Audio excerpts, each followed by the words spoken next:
इसी का उसमें से वो माइक दे बोला। चलो डन, यस लेट्स स्टार्ट। लिखा आपने? आया क्या लिखते? लिखा? क्या लिखा पढ़ के बताओ। आस्था बताओ पढ़ के, एडवर्स ओपिनियन क्या लिखा? Bluetooth mode. If auditor obtain a sufficient and appropriate evidence that the effect of misstatement on financial statements are material and pervasive. क्या बात है, बहुत बढ़िया। और भूमि क्या लिखा आपने डिस्क्लेमर ऑफ ओपिनियन का? बोल। If the auditor obtains insufficient audit evidence regarding एक सेकंड, इनसफिशिएंट नहीं, is unable to obtain. is unable to obtain sufficient audit evidence about regarding the materiality of the misstatements, then it will result in the then he may conclude that it has possible effect on the financial statements, that the materiality that the misstatements may be material and pervasive. पीछे का half ठीक है, पहले के half में थोड़ा सा घूम गए, ठीक है? पीछे का हाफ ठीक बोला। अभी है ना, आज रात को ना ग्रुप में पूरे की पूरे 8 लोगों का मेरे को एक वीडियो चाहिए, ठीक है? जिसमें आप disclaimer of opinion, adverse opinion और क्वालिफाइड ओपिनियन को देख के लिखोगे और अपना अपना लिखा हुआ वीडियो बना के व्हाट्सएप पे डालोगे, ग्रुप पे देख के लिखना, भले आपको आता है। फर्स्ट एंड लास्ट, हाँ एसेंट first and last time. Devanshi ठीक है ना यार, आपको इतने पीछे बैठने की हैबिट नहीं है, आप पीछे कैसे चले गए? ठीक है, ओके चालू करें, ठीक है? यस, सो 48 मिनट्स हमारे पास में है, मतलब 50 मिनट्स। तो ये बैच जो होगा ये घड़ी से घड़ी होगा, इसके लिए हम टाइम वेस्ट नहीं कर सकते, ठीक है? चलो, तो मेरा रिवीजन में टाइम मत डलवाना, ठीक है? प्लीज रिवाइज करके आना। प्लस 11 साढ़े 11 का बैच है, ठीक है? 5 सवा 11 को कॉस्टिंग छूटता है, 5-10 मिनट का ब्रेक आपको, ठीक है? अगर मान लो 11:35 चालू हो रहा है, कोई कारण से 11:40 चालू हो रहा है, तो रिवाइज कर लो भाई, ठीक है? ओके। अब देखो, ये जो है ना आपको स्क्रीन पे दिख रहा है, which type of opinion is appropriate, ठीक है? ये जो है ना which type of opinion is appropriate, ये आपका होमवर्क है, ठीक है? इसमें क्या बोला हुआ है? इसमें वही बोला हुआ है कि जो हमने ऊपर पढ़ा, ठीक है? कि ऑडिटर देखेगा कि वो कितना परवेसिव है ना, how pervasive it is, the misstatement how pervasive it is, ठीक है? So the nature of matter giving rise to modification, that is whether the FS are materially misstated or there is an inability to obtain evidence. Correct है? या तो उसको inability है evidence obtain करने की, या फिर एविडेंस ऑब्टेन किए है, लेकिन जो एविडेंस ऑब्टेन किए है वो इशारा कर रहे हैं कि एफएस जो है वो मटेरियली मिसस्टेटेड है। Now he has to guess about the pervasiveness. Correct है? And if it is pervasive then either it will be adverse opinion or a disclaimer of opinion, and if it is not pervasive it is always be a, ठीक है? ये chart पढ़ लेना। चलो अब यहां आ जाओ। कॉन्सिक्वेंस पढ़ बोले इसी का जोर की। Consequence of an inability to obtain sufficient appropriate audit evidence. एक सेकेंड, कॉन्सिक्वेंस का नतीजा क्या होगा? अगर रिवाइज नहीं किया तो कॉन्सिक्वेंस होगा कि तू फेल हो जाएगा। करेक्ट है? सो कॉन्सिक्वेंस, अगर तू नहीं ऑब्टेन कर पा रहा एविडेंस तो उसके क्या क्या नतीजे होने वाले हैं, ठीक है? काहे के अगर तुम एविडेंस ऑब्टेन नहीं कर पा रहे हो, बोलो। Due to a management imposed limitation. एक सेकेंड, अच्छा अब जो तुम्हारी इनएबिलिटी है, मैंने अब तक तुमको सिखाया क्या? नहीं, कि इनएबिलिटी कैसे अराइज होगी। Have I taught you? Inability कैसे अराइज होगी? जब मैनेजमेंट तुमको लेने नहीं दे रहा, मैक्सिमम कारण वही है। हाँ, इसके अलावा कोई कारण है तो कोई दिक्कत नहीं। अगर कारण ये है कि मैनेजमेंट तुमको लेने नहीं दे रहा, तुमको गोडाउन में इन्वेंटरी चेक करनी है, गोडाउन पे ताला है, वो बोल रहा चाबी नहीं है, ठीक है? मैनेजमेंट इम्पोज्ड लिमिटेशन, मैनेजमेंट ने एक लिमिटेशन लगाया और उसके कारण क्या हो रहा? You are not able to obtain evidence. अब इसके क्या नतीजे होंगे? After auditor has accepted the engagement, तो क्रोनोलॉजी देखो, ऑडिटर ने एक्सेप्ट किया एंगेजमेंट, फिर मैनेजमेंट ने लगाया लिमिटेशन, ठीक है, रॉन्ग की चाबी नहीं है, अब उससे तुम एविडेंस इकट्ठा नहीं कर पा रहे हो, अब बताइए इसके क्या कॉन्सिक्वेंस? समझ में आया क्या? ठीक है, if after accepting the engagement, मतलब ऑडिटर को पता चलता है कि मैनेजमेंट ने लिमिटेशन लगाया है मेरे ऑडिट के स्कोप पे, ये मौका है स्कोप ऑफ ऑडिट बोलने का। क्या है? Coverage of financial information for proper disclosure, ये मेरी चिट कोड लाइन है। Coverage of all aspects of entity, ठीक है, financial information, reliable and sufficient financial information, और तीसरा proper disclosure of financial information. ये है ऑडिट का स्कोप, चैप्टर 1। कोई बात नहीं, इट इज फाइन। नहीं, chapter 1 page number 3 scope of audit, objective के नीचे ऐसे 200, ठीक है, कोई बात नहीं, ये तो वैसा एक्सपेक्टेड नहीं है, बार बार रिवीजन होगी ना। चैप्टर 3 की कितने पेज हो गई? किया है क्या जी? किस किस ने नहीं किया था उस दिन? हाथ ऊपर। प्रेम ने नहीं किया था, भूमि ने नहीं किया था, कर लिया? क्या बात है, मतलब ये 6 पेज पे कुछ पूछेंगे तो आ जाएगा, ठीक है। तो एंगेजमेंट एक्सेप्ट करने के बाद ऑडिटर को पता चलता है कि कोई लिमिटेशन उसके स्कोप पे लगाया है मैनेजमेंट ने, that the auditor consider is likely to result in the need to express a qualified opinion or to disclaim an opinion on the financial statement. मतलब ऑडिट एक्सेप्ट किया उसने, उसके बाद में वो अवेयर हुआ, काय के लिए अवेयर हुआ? कि कोई लिमिटेशन लगाए कोई लिमिटेशन लगाए। अब उसको लगता है कि because of this limitation it is very likely कि मेरे को एक क्वालिफाइड ओपिनियन देना पड़ेगा या फिर डिस्क्लेम करना पड़ेगा ओपिनियन को। अरे ये एडवर्स की बात क्यों नहीं कर रहा? मिसप्रिंटिंग नहीं है, क्योंकि उसमें एविडेंस ऑब्टेन होता ही है, इसके लिए दो। तो ऑडिटर को लग रहा है कि मेरे को या तो डिस्क्लेम करना पड़ेगा या फिर मेरे को क्वालिफाइड ओपिनियन देना पड़ेगा। क्यों? क्योंकि मैंने ऑडिट एक्सेप्ट करने के बाद मुझे पता चला कि मैनेजमेंट ने कोई लिमिटेशन लगाया है, ठीक है। तो auditor shall request the management to remove the limitation. ये आंसर मेरा इतना फेवरेट आंसर है ना, जिसकी हद नहीं, इस चैप्टर का सबसे प्यारा आंसर है, बहुत लॉजिकल है। सबसे पहले मैंने हाथ जोड़ लो, सबसे पहले हम हाथ जोड़ के बोलेंगे मैनेजमेंट को कि लिमिटेशन निकाल। डायरेक्टली मारामारी करते क्या अपन? रूड रहेगा, हम पहले रिक्वेस्ट करेंगे, ठीक है। कर दिया रिक्वेस्ट, तो यहां पे मैं इसको लिखूंगा रिक्वेस्ट। ये वायर में प्रॉब्लम 100%। क्या है इनके सिस्टम में कोई मालूम?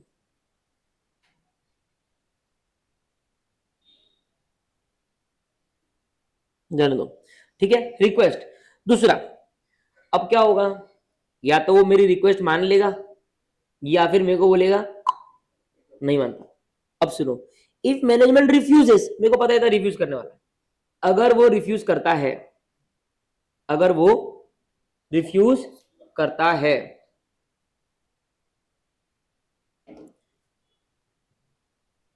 Refuses to remove the limitation, कि लिमिटेशन निकाल दे, गोडाउन की चाबी दे दे, गोडाउन खोल दे, मना कर दिया, ठीक है। जो मैंने ऊपर रेफर किया वो limitation, the auditor shall communicate the matter to TCWG। तेरी कंप्लेंट करता हूं, रुक जा, नहीं खोल रहा चाबी, जा रहा हूं मुकेश के पास में। अब मैं मुकेश अंबानी के पास में गया कि आकाश चाबी नहीं दे रहा है, ठीक है। तो मैनेजमेंट क्या कर रहा है? रिफ्यूज कर रहा है, तो मैं ये कम्युनिकेट किसको करूंगा? TCWG। सर क्यों? देख, लॉजिकल लाइफ में पहले अपन उसको रिक्वेस्ट करते, वो नहीं माना तो पापा के पास जाते हैं, पापा के पास नहीं गए और डायरेक्टली एक्शन ले लिया, पापा क्या बोलेंगे? तू मेरे को बोला कि नहीं, ठीक है। And determine whether it is possible to perform alternative audit. क्या वो गोडाउन के अलावा बिना गोडाउन खोले क्या कोई दूसरे प्रोसीजर से तू वेरीफाई कर सकता है क्या?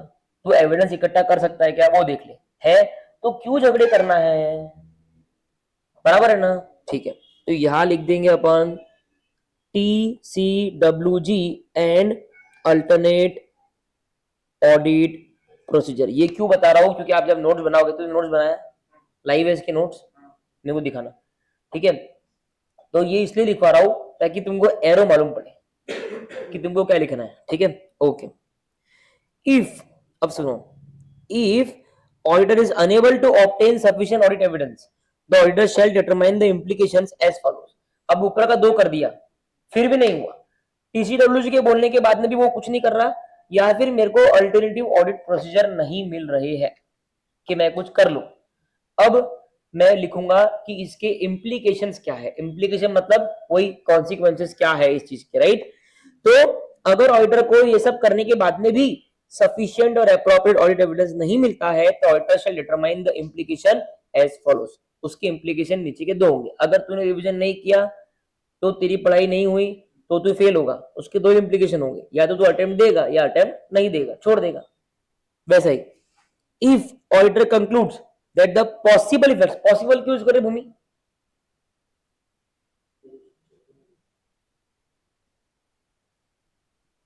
if the auditor concludes that the possible effect on the financial statements of the undetected misstatements, possible क्यों यूज कर रहे वर्ड, बोलो बोलो बोलो, try till you succeed.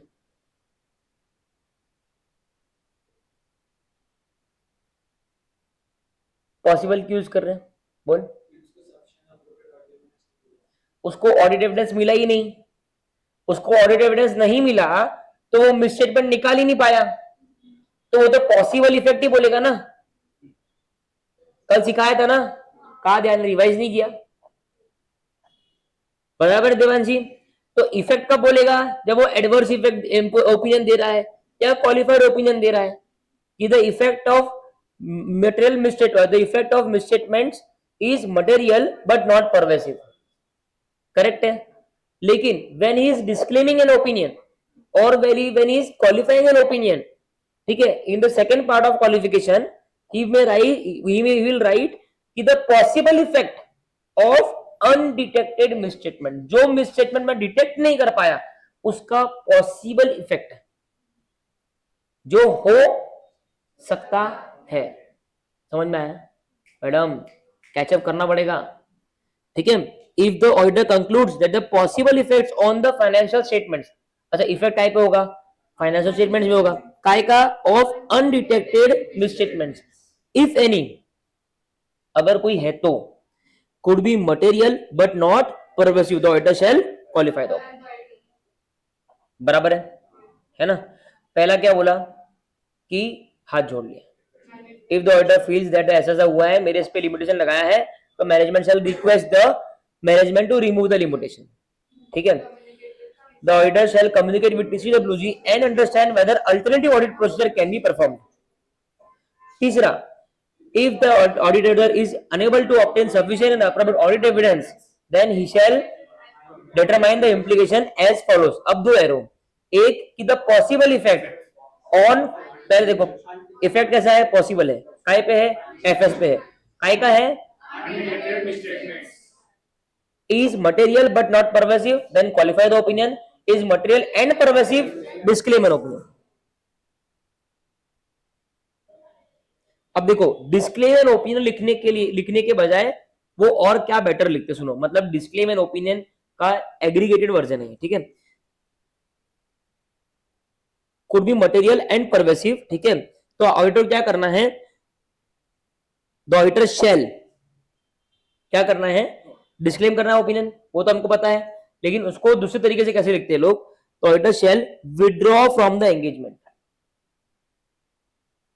Withdraw कर ले एंगेजमेंट से, क्या कर ले, withdraw, where practicable and possible under applicable law और रेगुलेशन, अगर लॉ और रेगुलेशन तेरे को नहीं रोकते हैं तो विड्रॉ कर ले। और if withdrawal from the audit before issuing the auditor report is not practicable, अगर मान ले तो ऑडिट में ही स्टेज पे पहुंच चुका है कि अब बिना रिपोर्ट दिए तो विड्रॉ नहीं कर सकता, नॉट प्रैक्टिकेबल है और पॉसिबल है ना, नॉट प्रैक्टिकेबल या नॉट पॉसिबल है, तो disclaim an opinion on the समझा कि कब करना डिस्क्लेम? तो डिस्क्लेम के पहले भी एक स्टेज है कि विड्रॉ कर ले, मतलब रिपोर्ट भी इशू मत कर, विड्रॉ कर ले अगर लॉ परमिट करे तो। लेकिन लॉ परमिट नहीं कर रहा, या मान लो प्रैक्टिकेबल नहीं है सर, बहुत हो गया, एकदम आखिरी तक आ गई ऑडिट में, है ना, ये पॉसिबल नहीं है, तो फिर डिस्क्लेमर एंड ओपिनियन दे दे। समझा क्या? तो डिस्क्लेम के ऊपर एक स्टेप और ऐड कर देते, withdraw from the audit if possible, allowed under law and regulation. Clear है क्या? मस्त है ना? तुमको बताओ, ये इतने बार पूछते हैं, ये इतने बार पूछते हैं, मैं तुमको काउंटिंग नहीं है मेरे पास में। सीए फाइनल में तो पूछते ही पूछते हैं, पागलपन है इतने बार कि क्या कॉन्सिक्वेंसेस होंगे अगर तू ऑडिट एविडेंस ऑब्टेन ही नहीं कर पाया। क्वेश्चन लिखो।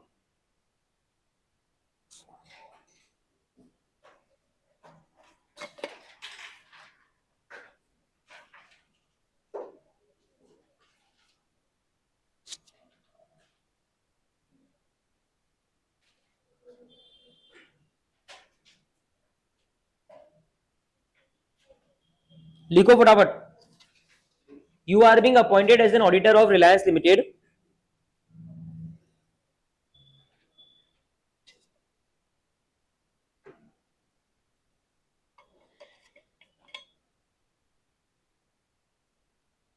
and while conducting the audit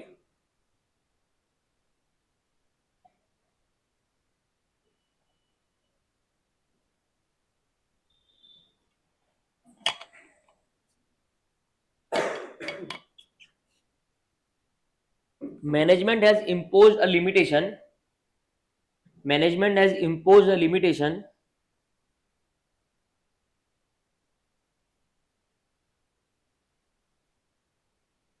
full stop,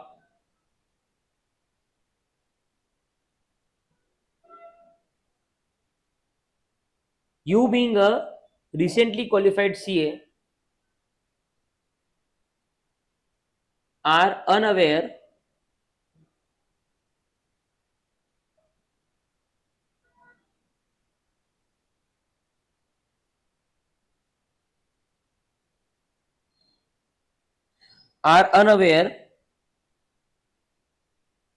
of the steps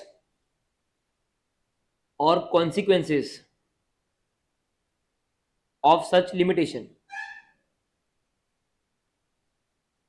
full stop, guide yourself।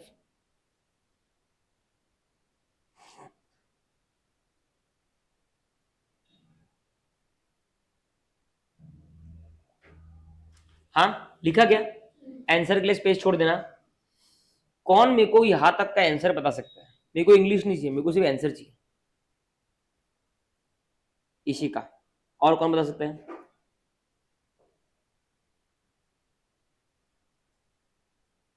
क्या है भाई, क्लास में बैठे हैं नहीं बैठे? बता सकते नहीं बता सकते? हाँ बोलो भूमि। सबसे स्टार्टिंग में रिक्वेस्ट करेगा, अगर उसको उसके ऊपर लिमिटेशन इम्पोज है मैनेजमेंट से इंस्पेक्शन ऑडिट एविडेंस ऑब्लिगेशन लगाने के लिए। और सेकेंडली वो पीसीडब्ल्यूजी के पास जाएगा, फिर तो वो भी होता है तो। और साथ में वो डिटरमाइन करेगा अदर ऑडिट प्रोसीजर्स, ठीक है। अल्टरनेटिव ऑडिट प्रोसीजर्स डिटरमाइन करेगा। उसके बाद में उसके भी अगर उसको audit evidence is unable to obtain the audit evidence, then he must withdraw from the audit. नहीं, वो पॉसिबल इफेक्ट्स देखेगा, हाँ स्टेटमेंट्स पे क्या है, हाँ मिस स्टेटमेंट का, हाँ अगर वो मटेरियल और परवेसिव नहीं है तो वो क्वालिफाइड ओपिनियन, हाँ और अगर वो मटेरियल भी है परवेसिव भी है, तो फिर वो एक तो उसमें दो ऑप्शन है, विथड्रॉ करेगा, नहीं तो फिर डिस्क्लेमर ऑफ ओपिनियन दे देगा। तालिया। इसलिए बोलता हूँ क्लास में लर्न करो तो लर्न होगा, क्लास में एब्सेंट माइंडेड मत रहो। अब देखो सुनो, ये आखिरी स्टेप सुनो। Before withdrawing, Preet, before the auditor, अब मान ले इसको ये अलाउड है, बिफोर विड्रॉइंग बस नहीं करना है क्या? चलो सब लोग बैग पैक करो, चलो अपन गए वहां से ओला किया, बैठ के चले गए, अगले दिन से मूवी नहीं दिखा रहे, ऐसा रहता है क्या? ये प्रोफेशनलिज्म है क्या? Before withdrawing auditor shall communicate to TCWG any matters regarding misstatements identified during the audit that would have given rise to a modification of the opinion. मतलब जो भी पॉसिबल मिसस्टेटमेंट हो सकते थे जिसके कारण ऑडिट में मॉडिफिकेशन हो सकता था, वो सबकी जानकारी TCWG को देके जाओ. So before withdrawing auditor shall communicate to TCWG. क्या कम्युनिकेट करना है? एनी मैटर्स, ऐसे कोई भी matters regarding misstatements identified during the audit, ठीक है, that would have given rise to modification of the opinion.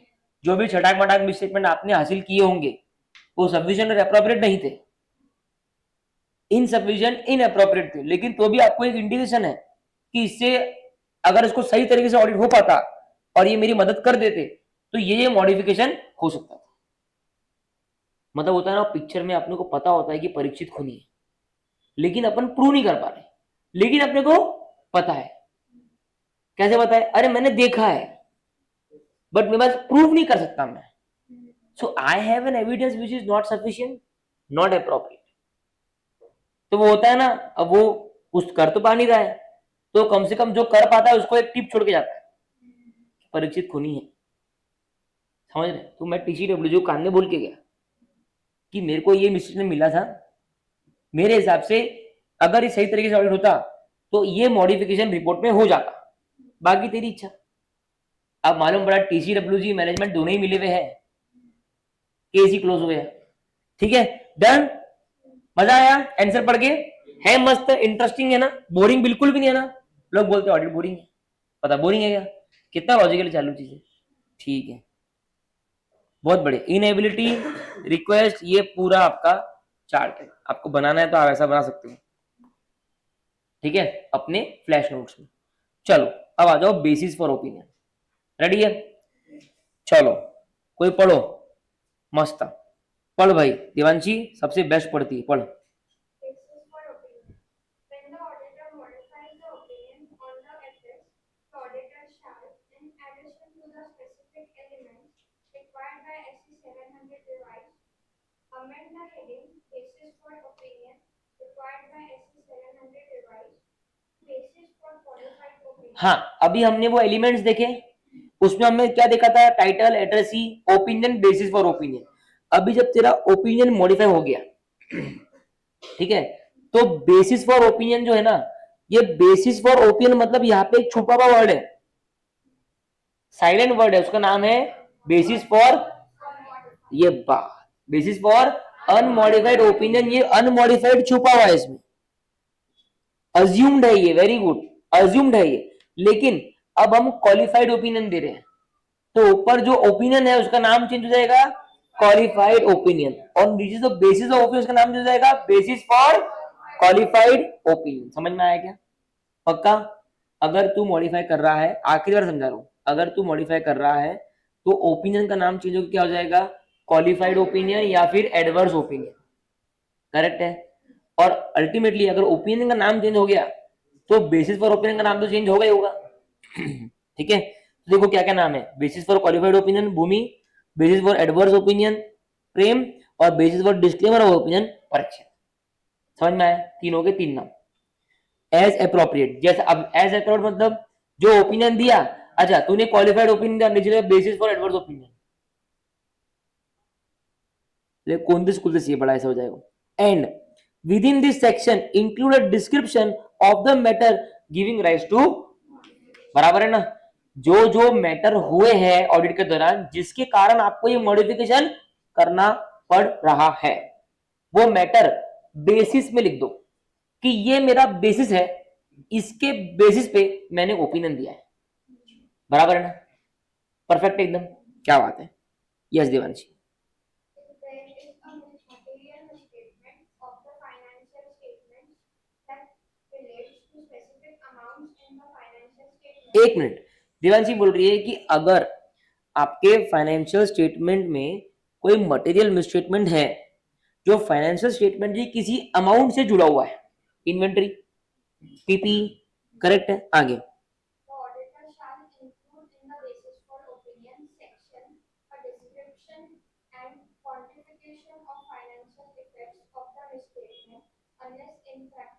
है ना। आपको एक डिस्क्रिप्शन देना चाहिए बेसिस ऑफ ओपिनियन में कि इन्वेंट्री सेक्शन में मिसस्टेटमेंट है, प्लस आपको क्वांटिफिकेशन देना चाहिए कि उसका फाइनेंशियल इफेक्ट ये है कि एज पर एएफआरएफ वो होना चाहिए 1 करोड़, लेकिन एज पर फाइनेंशियल स्टेटमेंट्स वो है 10 lakh, as possible unless impractical. Correct है और लॉजिकल भी है ना, कि मैं ओपिनियन दे रहा हूँ, बेसिस पर ओपिनियन में लिखता हूँ कि मैं वो ओपिनियन क्यों दे रहा हूँ, तो मैं बोल रहा हूँ कि मैं क्वालिफाई कर रहा हूँ, ये बोल के काम होगा क्या, उसका बेसिस तो मैं बोल रहा हूँ कि during the course of audit, ठीक है, while conducting audit on the basis of all the evidence obtained and the procedure applied as per standards and auditing, it has been noticed that there is a misstatement in inventory section of the financial statement, inventory assertion of the financial statement. The misstatement is quantifiable as below. The amount which should have been there as per accounting standard 2 and the guidance therein is equal to 1 CR. The amounts reported in the financial statement is equal to 10 lakhs. That's it. There has to be a description of the matter which is giving rise to the modification plus a quantification, unless impracticable. ठीक है, पक्का सब लोग इस point को मन में पढ़ो फटाफट।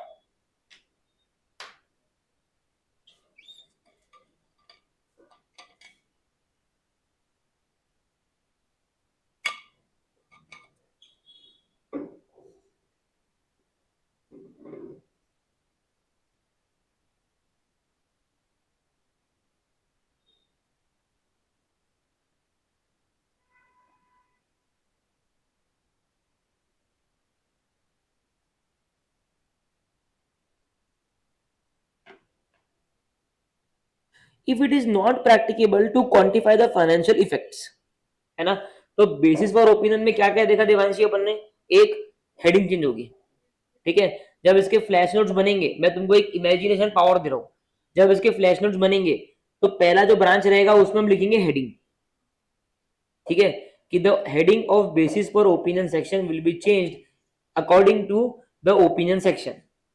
Examples of the change in headings is as follows 1 2 3।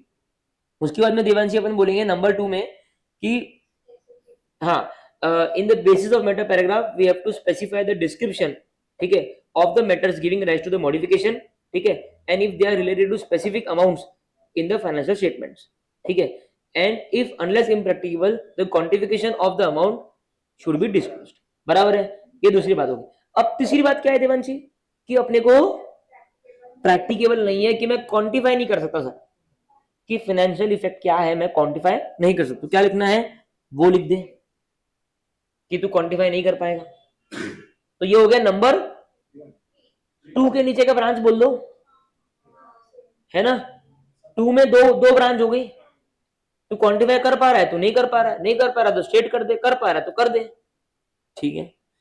उसके बाद में पढ़ा था If there is a material misstatement of financial statement that relates to non-disclosure of information required to be disclosed, the auditor shall, ये क्या है, अगर disclose नहीं किया तो मतलब हाँ, नहीं नहीं नहीं नहीं, अगर कोई मटेरियल मिसस्टेटमेंट है फाइनेंशियल स्टेटमेंट में रिगार्डिंग द इंफॉर्मेशन जो डिस्क्लोज करनी चाहिए थी बट डिस्क्लोज नहीं, ताजा हो जाए एक बार उसको, इंटरप्रिटेशन, ठीक है। तो नॉन डिस्क्लोजर AS1 पढ़ रहे ना अपन, डिस्क्लोज नहीं किया, और डिस्क्लोज नहीं करने से प्रीत मटेरियल मिसस्टेटमेंट हो गया, क्योंकि वो इतनी ग्रैंड चीज थी कि डिस्क्लोज नहीं किया तो खत्म है काम। समझ रहे मैं क्या बोल रहा हूं, मैं क्लास में हूं, लगाऊ क्या आपको, समझा, है ना। तो अगर वो if the material misstatement relates to, देखो इंग्लिश को अच्छे से पढ़ना, बहुत प्यारी इंग्लिश है, कोई बहुत डिफिकल्ट नहीं है। अगर ये जो मटेरियल मिसस्टेटमेंट है ये किसको रिलेट कर रहा है, to information, to the non disclosure of information जो रिक्वायर्ड टू बी डिस्क्लोज थी, द ऑडिटर शैल पहला discuss the non disclosure with TCWG, पापा से बात करेंगे, ठीक है। Describe in the basis for opinion paragraph section the nature of the omitted information, ठीक है, बेसिस फॉर ओपिनियन सेक्शन में लिख दो कि नेचर, हाँ लिख दो कि AS1 के हिसाब से FIFO से WAM में चेंज इन अकाउंटिंग पॉलिसी हुई है, कंपनी ने वो डिस्क्लोज नहीं किया, ठीक है। So nature of omitted information and unless prohibited by law include the omitted disclosure. ऊपर तो तूने सिर्फ नेचर लिखा, ठीक है, अब यहां पूरा डिटेल्ड डिस्क्लोजर लिखते हैं। अगर लॉ तेरे को प्रोहिबिट नहीं कर रहा तो पूरा की पूरा जो डिस्क्लोजर अपन ने आज सवेरे बनाया ना वो इन्वर्टेड कॉमास में, वो छाप दे ताकि कम से कम तेरी ऑडिट रिपोर्ट से तो कम से कम यूजर पढ़ ले और भ्रम में ना रहे। समझा? कितने लकी है ना अपन, दोनों पैरेलली मैच हो रहे हैं। ठीक है, ओके है ना? तो ये तीन चीजें पहले इतनी बढ़ेंगे, राइट? तो बेसिस फॉर ओपिनियन सेक्शन पहला क्या है देवांशी? हेडिंग, ठीक है। दूसरा क्या है? If the material misstatement is related to specific amounts in the financial statements, then describe the nature and quantification of the amount unless impracticable. तीसरा, अगर नहीं है तो state the fact. Very good. चौथा, if the material misstatement is related to non disclosure, तो उस case में आपको तीन चीज करनी है। पापा से बात करनी है, उसके बाद में बेसिस पर ओपिनियन में नेचर लिख दो ऑफ द ओमिटेड डिस्क्लोजर, और तीसरा अनलेस प्रोहिबिटेड, तो फिर पूरा की पूरा छाप दे जो ओमिट हुआ डिस्क्लोजर वो। मजा आ रहा है? ठीक है, ओके। अब देखो उसके बाद में पढ़प्रीत,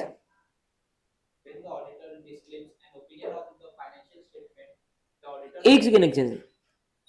अच्छा ठीक, अब ये बेसिस फॉर ओपिनियन तो यहां तक हो गया, ये भी बेसिस फॉर ओपिनियन ही है, लेकिन अब ये स्पेसिफिक गाइडेंस दे रहा है कि अगर तू डिस्क्लेम कर रहा है तो देख रहा है कितनी बड़ी विडंबना है। बात सुन, ओपिनियन है, बेसिस फॉर ओपिनियन में क्या लिख रहा है कि वो ओपिनियन किस बेसिस पे फॉर्म हो रहा है।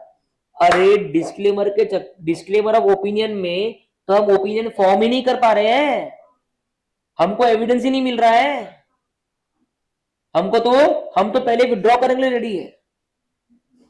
समझा? तो उसमें बेसिस फॉर ओपिनियन में कुछ चीजें चेंज हो जाएगी। अब पढ़। When the auditor disclaims an opinion on the financial statement, the auditor's report shall not include the following element required by SS 7. तो बोल रहा है अगर तू डिस्क्लेम कर रहा है तो नीचे दिए गए दो चीज अपने ऑडिट रिपोर्ट में इंक्लूड मत करना। पहला,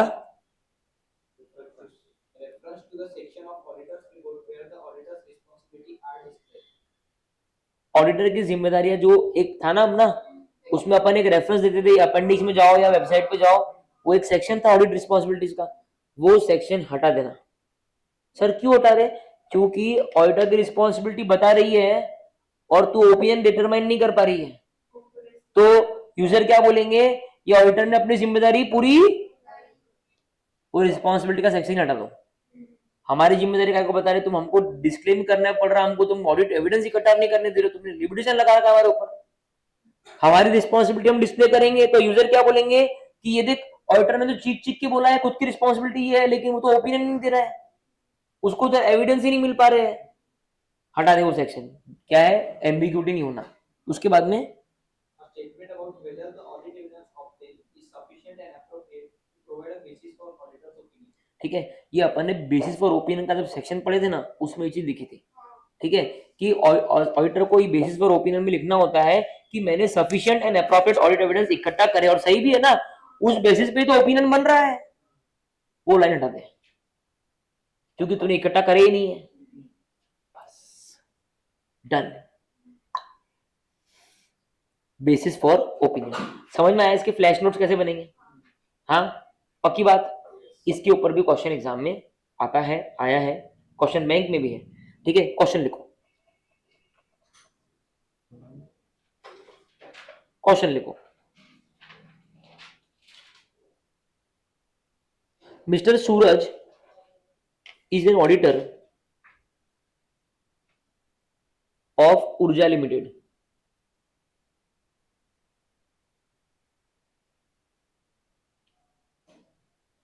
During the course of audit,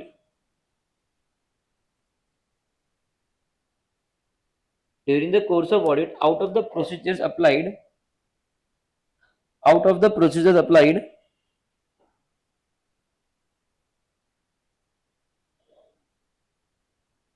Mr. Suraj is on the verge of modifying the opinion.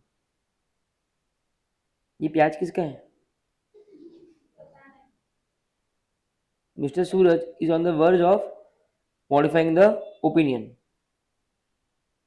but he is of the opinion,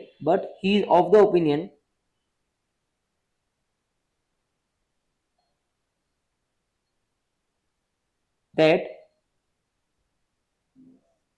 there will be no change in basis for opinion section of auditor's report.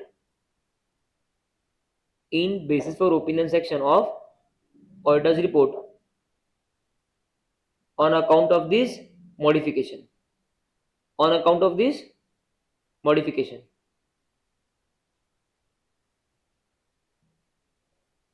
Full stop. Do you agree with Mr. Suraj's view?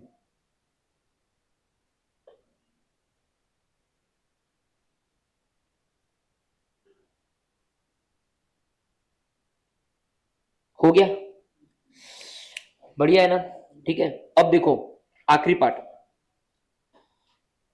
अच्छा, basis ये ध्यान रखना, एक मेरे को याद आ रहा है, एक क्वेश्चन ऐसा भी था जिसमें ना बड़ा सारा केस था 3 मार्क के लिए, और उसमें ये पूछा था कि बेसिस फॉर ओपिनियन में सामने वाले ने डिस्क्लेम कर दिया ओपिनियन, तो बेसिस फॉर ओपिनियन में अपना जो ऑडिटर की रिपोर्ट है उसमें क्या क्या चेंजेस होंगे इन केस ऑफ डिस्क्लेमर।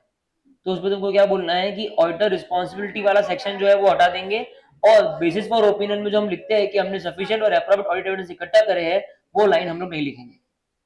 बराबर है? ये याद रखना कि ये 2 चेंज अपने को करने पड़ेंगे। हाँ, ठीक है, ओके। अभी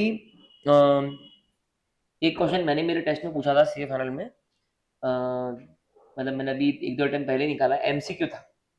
तो मैंने क्या किया था, मैंने ना ऑडिट रिपोर्ट का एक्सट्रैक्ट इमेज डाला था, ठीक है, और मैंने बोला था कि सामने वाला डिस्क्लेमर ऑफ ओपिनियन दे रहा है, और फिर उसमें ऑप्शन डाला था कि जैसा किसी में एक ऑप्शन में एक था कि ये वाला सेक्शन हटा देंगे, एक में था मैनेजमेंट रिस्पॉन्सिबिलिटी वाली हटा देंगे, एक में तो बेस्ट कॉम्बिनेशन चूज करना है कि इसमें से क्या क्या हटेगा इफ यू आर डिस्क्लेमिंग।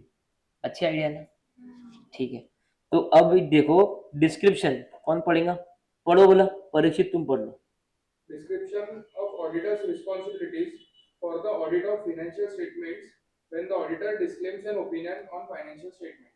हाँ, तो अभी हमने बोला कि जब हम डिस्क्लेम करेंगे तो हमें ऑडिटर रिस्पॉन्सिबिलिटी सेक्शन हटाना है, ठीक है। अब वो तो क्या बोल रहा है कि description of auditors responsibility for the audit of financial statements when the auditor disclaim, जब ऑडिटर डिस्क्लेम करेगा तो वो टाइम पे ऑडिटर रिस्पॉन्सिबिलिटी में क्या क्या चेंजेस होंगे।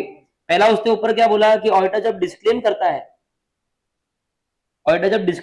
है तो ऑडिटर रिपोर्ट को shall not include the following elements required: a reference to the section of the auditor's report where the auditor's responsibilities are described। यहां आपने एक चीज गलती कर ली। मैं बोलूं क्या?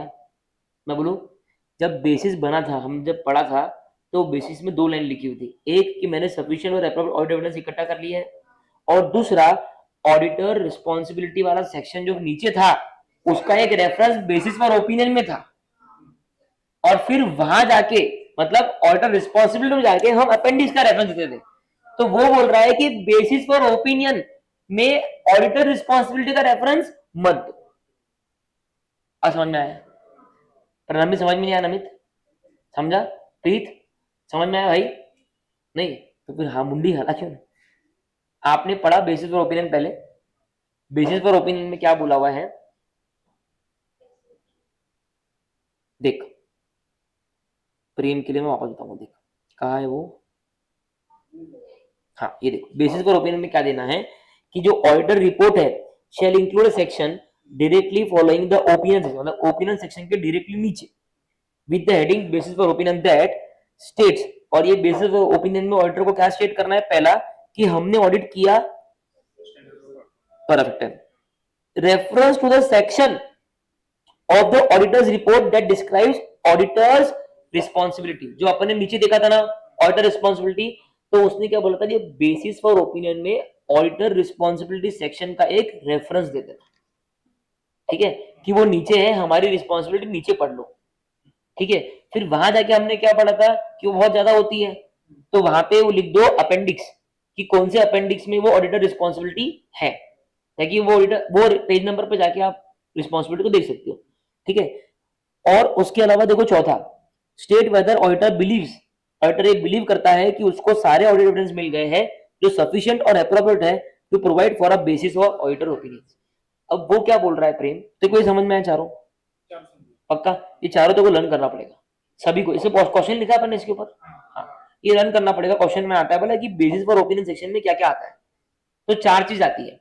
एक कि मैंने एविडेंस इकट्ठा ऐसे के हिसाब से किया, अच्छा ऐसे के हिसाब से किया तो एविडेंस इकट्ठा किया, और उसके बाद में मैं मेरी जो जिम्मेदारी है वो भी तुमको बता देता हूँ कि मेरी ये है। और चौथा इंडिपेंडेंट ऑफ एंटिटी, की मैं एंटिटी से इंडिपेंडेंट हूँ और मैंने सारे एथिकल रिक्वायरमेंट्स को कंप्लाई किया, ये मैं डालूंगा बेसिस फॉर ओपिनियन में। तो वो अगर तूने डिस्क्लेम करा ओपिनियन तो बोलता है इसमें से दो चीज मत डाल, एक ये निकाल दे और एक ये निकाल दे, क्योंकि गलत होगा ना, ये तूने एविडेंस तो इकट्ठा करे ही नहीं है, तो ये लाइन लिखने का तो जरूरत बेसिस ऑफ ओपिनियन में नहीं है। और ऑडिटर रिस्पॉन्सिबिलिटी की रेफरेंस मत दे क्योंकि तूने ऑडिट नहीं किया, ठीक है। अब देखो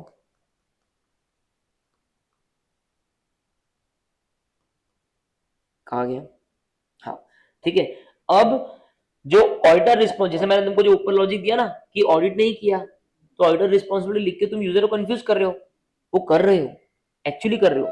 इसी के लिए वो बोलता है कि जब तुम डिस्क्लेम कर रहे हो ना, तो एक तो बेसिस फॉर ओपिनियन पैराग्राफ में से तुम सेक्शन निकाल दो ऑडिटर रिस्पॉन्सिबिलिटी के रेफरेंस का, वो जाके अपने आप देख लेगा, उसको पेज में बताने की जरूरत नहीं है। और ऑडिटर रिस्पॉन्सिबिलिटी में भी कुछ चेंजेस कर दो, क्या? When the auditor disclaims, the auditor shall amend the description of auditor responsibility required by it to include only the following। मतलब अब तुम्हारे ऑडिटर रिस्पॉन्सिबिलिटी में अगर तुम ऊपर जाके देखोगे तो ऑडिटर रिस्पॉन्सिबिलिटी में भी अपन ने 3-4 चीजें देखी है ना, और वो तो कुछ भी नहीं, अभी और भी शायद आने वाली है शायद से, ठीक है। उसमें 4-5 चीजें देखी थी कि हमको ये करना है, हमको वो करना है, हमको ये करना है, जाके रिवाइज कर लेना पक्का। ऑडिटर रिस्पॉन्सिबिलिटी, उसके ऊपर देखी मैनेजमेंट रिस्पॉन्सिबिलिटी, ठीक है, दोनों छोटे छोटे से हैं कि मैनेजमेंट की जिम्मेदारी फाइनेंशियल स्टेटमेंट्स को लेके है, इंटरनल कंट्रोल को लेके है, ये है वो है, ठीक है ओके। अब वो क्या बोलता है कि ऑडिटर रिस्पॉन्सिबिलिटी जो तूने ऊपर पढ़ा ना वो पूरी काट देना और सिर्फ ये दो चीज रखना, कब? जब तू डिस्क्लेम एंड ओपिनियन कर, ठीक है। तो इससे तू यूजर को कंफ्यूज नहीं करेगी। पहला अ स्टेटमेंट, अ जोड़ के बोलो, that auditor's responsibility is to conduct audit of an entity in accordance with SA and to issue an auditor's report। ठीक है, अगर तू डिस्क्लेम कर रहा है ओपिनियन को, ठीक है, और एग्जाम में क्वेश्चन आया कि बताओ ऑडिटर रिस्पॉन्सिबिलिटी पैराग्राफ में क्या क्या चेंज करना है, अगर आप डिस्क्लेम कर रहे हो तो हिंदी में सोचना, ऑडिटर रिस्पॉन्सिबिलिटी मतलब मेरी जिम्मेदारी है। अगर मैं डिस्क्लेम कर रहा हूं मतलब मैं ओपिनियन नहीं दे पाया, मतलब मैं एविडेंस इकट्ठा ही नहीं कर पाया, तो मेरे को मेरी जिम्मेदारी में जो मैंने 4-5 चीजें ब्लाबला लिखी थी कि मैं एविडेंस इकट्ठा करूंगा, मैं ये करूंगा, मैं वो करूंगा, वो मुझे हटाना पड़ेगा। तो मैं क्या लिखूंगा? पहला, अब मैं भावुक होकर लिखूंगा, इमोशनल होकर लिखूंगा कि मेरी जिम्मेदारी थी कि मैं ऑडिट को स्टैंडर्ड्स के हिसाब से करूं, ठीक है, कि मेरी जिम्मेदारी थी कि मैं ऑडिट कंडक्ट करूं, काय का? एंटिटी का, फाइनेंशियल स्टेटमेंट्स का, ऐसे के हिसाब से, और उसके बाद में ऑडिट रिपोर्ट दूं। अ स्टेटमेंट दैट हाउएवर, लेकिन मैं पहले रो के बोला कि मेरी जिम्मेदारी है कि मैं आपको स्टैंडर्ड्स के हिसाब से ऑडिट रिपोर्ट दूंगा, लेकिन however because of the matter described in basis for disclaimer of opinion paragraph, मैंने जैसा ऊपर basis for disclaimer of section में लिखा है कि मैं इकट्ठा नहीं कर पा रहा एविडेंस, ठीक है, तो इसके लिए मैं सफिशिएंट और एप्रोप्रिएट ऑडिट एविडेंस इकट्ठा नहीं कर पाया, was not able to obtain। समझा? अब देखो कितना मैटर चेंज हो गया। ऑडिटर रिस्पॉन्सिबिलिटी हटाने से बेटर नहीं है, ऑडिटर रिस्पॉन्सिबिलिटी सेक्शन मैंने क्या बोला, हटा देंगे, हटाने से बेटर ऑप्शन नहीं है। पहले तो मैंने बेसिस फॉर ओपिनियन में इसका रेफरेंस डाला नहीं, क्योंकि क्या है कभी कभी नाम से लोग कंफ्यूज हो जाते हैं कि ऑडिटर ने अपनी जिम्मेदारी पूरी नहीं किया, लेकिन फिर भी कोई डेढ़ उछार है जो ऑडिटर रिस्पॉन्सिबिलिटी तक पहुंच रहा है, तो वो क्या पढ़ने वाला है कि मेरी जिम्मेदारी थी, बोलो, मेरी जिम्मेदारी थी कि मैं ऑडिट ऐसे के हिसाब से करूं और रिपोर्ट इशू करूं, लेकिन जैसा मैंने आपको basis for disclaimer of opinion वाले सेक्शन में बताया है, उन सर्कमस्टेंसेस और उन मैटर्स के कारण मैं सफिशिएंट और एप्रोप्रिएट ऑडिट एविडेंस ले ही नहीं पाया। समझा? पूरा चक्कर यहाँ पे क्लोज हो गया। ठीक है एवरीबॉडी, क्वेश्चन लिखो। ये क्या लिखा था मैंने अभी? हाँ हाँ हाँ, एक और लिखो।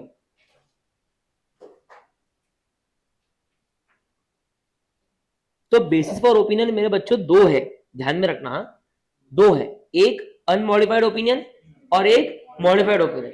अनमॉडिफाइड ओपिनियन में वो चार चीज रहेंगी कि मैं इंडिपेंडेंट हूं, मैं एथिकल हूं, है ना, मैंने एविडेंस इकट्ठा किए, मैं ऐसे के हिसाब से करने वाला हूं। ठीक है। और मॉडिफाइड ओपिनियन में बेसिस ऑफ मॉडिफाइड ओपिनियन क्या रहेगा? नहीं नहीं, वो डिस्क्लेमर में है, हेडिंग चेंज हो जाएगी। हाँ दिवांशी वाला, हेडिंग चेंज हो जाएंगी, और अगर कोई अमाउंट से रिलेटेड तो अमाउंट का क्वांटिफिकेशन, नहीं तो फैक्ट सेट कर दे। और हाँ हाँ वो मैंने बोल दिया। और हाँ अगर वो नॉन डिस्क्लोजर से जुड़ा हुआ है तो फिर दो तीन चीजें होगी। पहली TCWG को पापा को बोल दो, और मैं नेचर बता दूं उसका, नेचर ऑफ ओमिटेड डिस्क्लोजर, और तीसरा कि मैं पूरा की पूरा ओमिटेड डिस्क्लोजर डाल दूं डिटेल में। ठीक है, ये हो गया बेस। तो ये हो गया मॉडिफाइड वाले का, और वो था अनमॉडिफाइड वाले। समझ में आ रहा क्या? क्वेश्चन में कंफ्यूजन करने का नहीं। ठीक है, अभी क्वेश्चन लिखो।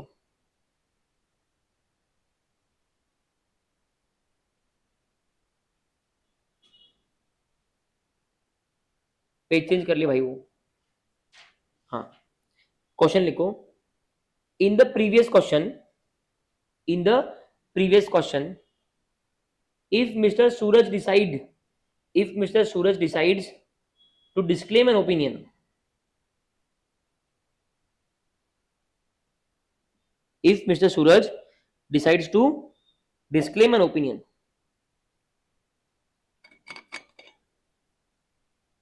then state the impact of such state the impact of such opinion on the auditor's responsibility section of auditor's report.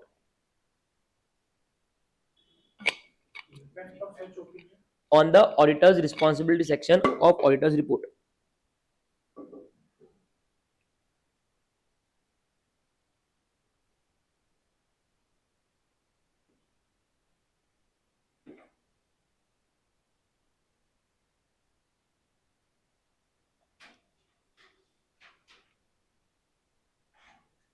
हो गया?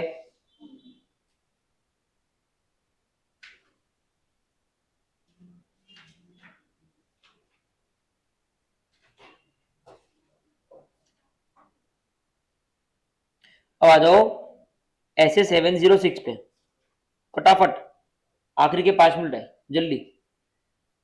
हेडिंग पढ़ो इसी का। Emphasis of matter paragraphs and other matter paragraphs in the independent auditor's report, SA 706. अभी तक मैंने 700 पढ़ाया, 705 पढ़ाया। 705 कौन? कल का क्या? मॉडिफिकेशन। ठीक है, modification to the opinion of independent auditors report. अभी मैं पढ़ा रहा हूँ 706, 700, 705, 706। 706 क्या है? EOM बोलो। मतलब, और OM मतलब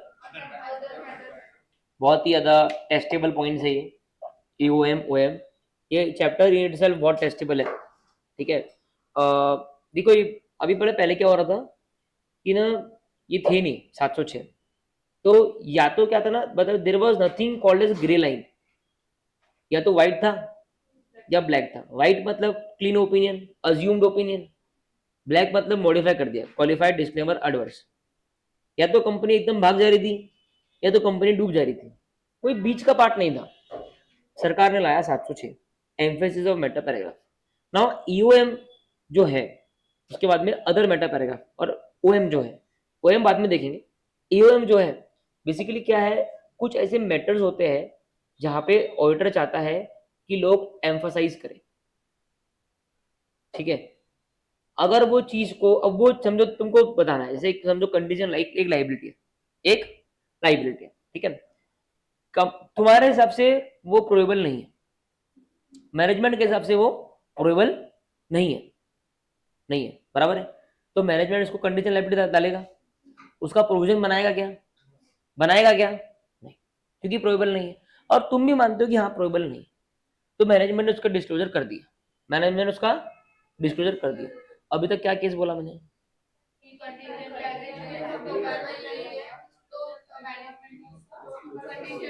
डिस्क्लोजर कर दिया। कुछ गलत किया मैनेजमेंट ने, कुछ भी गलत किया क्या, करते बेटा, कंडीशन लायबिलिटी डिस्क्लोज करते ना राजा, कहाँ है क्या है। हाँ, तो कंडीशन लायबिलिटी डिस्क्लोज कर दिया, कुछ भी गलत नहीं किया मैनेजमेंट, किया क्या, तो तू मॉडिफिकेशन करेगा क्या, नॉन डिस्क्लोजर बोल के मॉडिफिकेशन करेगा क्या।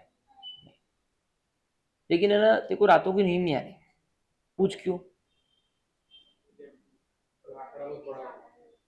नहीं नहीं नहीं, प्रोबेबिलिटी ज्यादा रहती तो मैं प्रोविजन बोलता ना, मैं मानता ही नहीं, मैं एमएम बोल के डाल देता एडवर्स ओपिनियन, क्वालिफाइड ओपिनियन, कि चेंज नहीं कर रहा।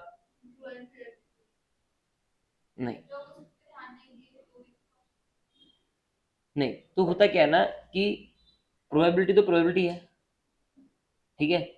मेरी रातों की नींद उड़ गई कि यार ये केस का नेचर ऐसा है कि अगर ये केस गलती से भी ये लोग हार गए तो कंपनी का गोइंग कंसर्न खत्म, ठीक है।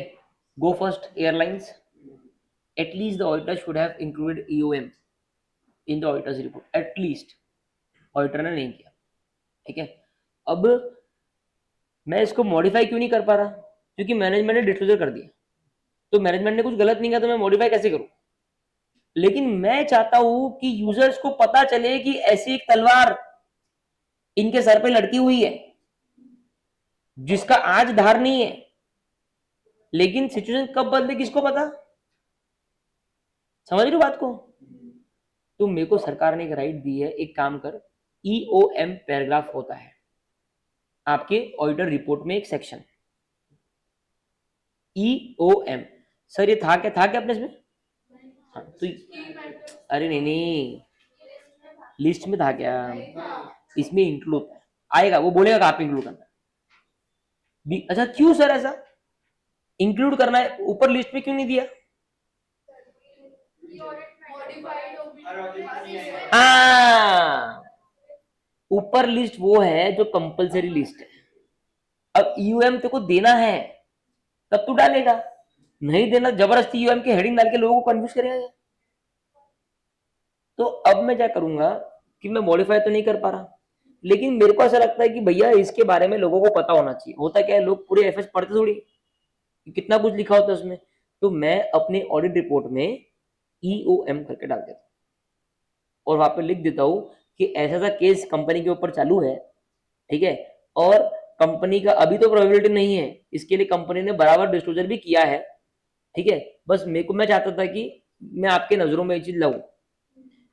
इसमें एक चीज सरकार बोलती है, पहले क्या हो रहा था, ऐसा हो गया था, तो ऑडिटर ना अपने आप को बचाने के लिए जो जो भी चीज सेंसिटिव है वो ईओएम में, तेरे को समझ रहा है कि मैं क्या बोल रहा हूँ, क्या बोला मैंने। सर जो भी चीजों जो आपने लाइब्रेरी का एग्जांपल दिया पहले, तो वो यूएन में क्या क्या डालना चाहिए वो पता बता प्रीत।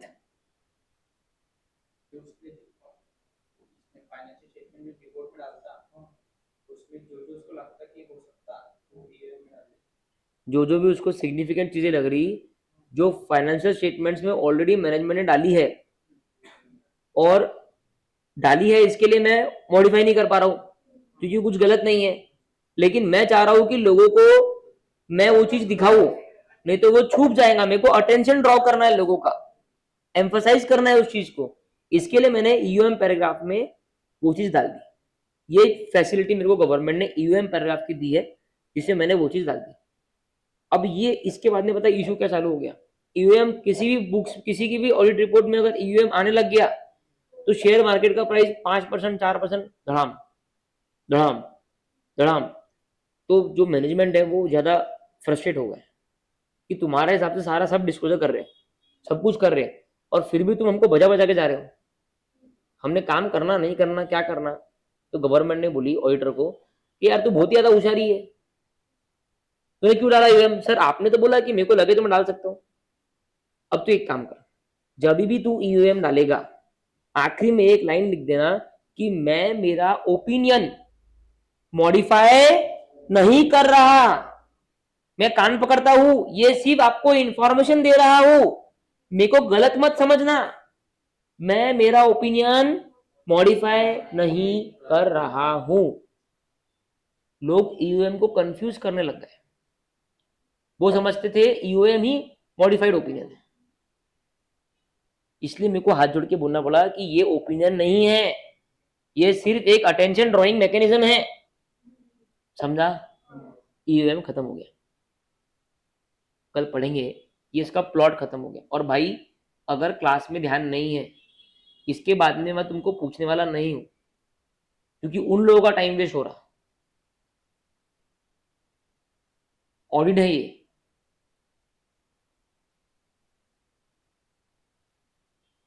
ठीक है? अब मेरी ऐसी इच्छा है कि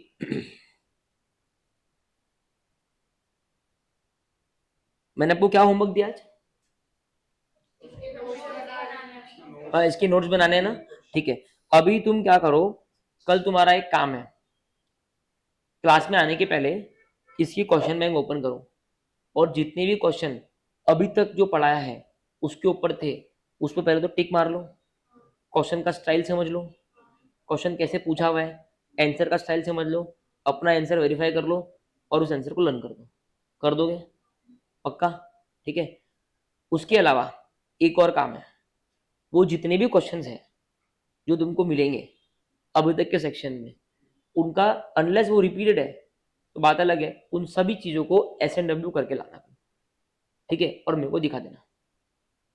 SNW उन आंसर्स को लिख लिख के लाना और मेरे को दिखा देना रफ बुक में, ठीक है? रिपीटेड मत लिखना, लेकिन लिखने सारे हैं। क्लियर है? कोई डाउट है किसी को? चैप्टर 3 का 7वां पेज, ठीक है, वो आज करना है रिवाइज, ठीक है? डन।